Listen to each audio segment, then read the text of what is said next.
कहानी शुरू होती है एक घने जंगल से, जहां घने वृक्षों के बीच जानवरों की एक विशाल सभा होती थी। ये जानवर सभी अलग अलग थे, लेकिन उनमें एक सवाल हमेशा तैरता रहता था। कौन है असली राजा? शेर, जो जंगल में सबसे शक्तिशाली समझा जाता था, उसके लिए यह सवाल हमेशा एक चुनौती बन गया था। कई जानवर उसकी शक्ति के आगे झुक जाते थे, लेकिन जंगल के अन्य निवासियों के मन में सवाल मौजूद था।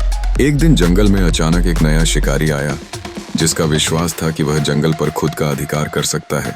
उसने न केवल जानवरों में डर फैलाया, बल्कि कहा, अब जंगल मेरा है।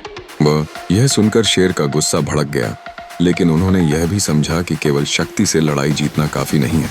इससे पूर्व उन्होंने बुद्धिमानी से कदम उठाने का निर्णय लिया। शेर अपनी सलाह के लिए हाथी, भालू और चीते के पास गए। उन्होंने उनसे कहा, राजा अकेला नहीं होता, राजा सबका रखवाला होता है। हमें एकजुट होकर इस शिकारी का मुकाबला करना होगा, नहीं तो हम सभी को खतरा है। जानवरों ने उनकी बात को ध्यान से सुना और तय किया कि वे शेर के साथ खड़े होंगे। एकजुटता की भावना ने उन्हें शक्ति दी। अगली सुबह जब शिकारी अपनी शिकार की योजना के साथ जंगल में आया, तो उसे यह देखकर आश्चर्य हुआ कि पूरा जंगल एक साथ खड़ा था। जानवरों ने शेर के इशारे पर एक साथ एक ध्वनि निकाली।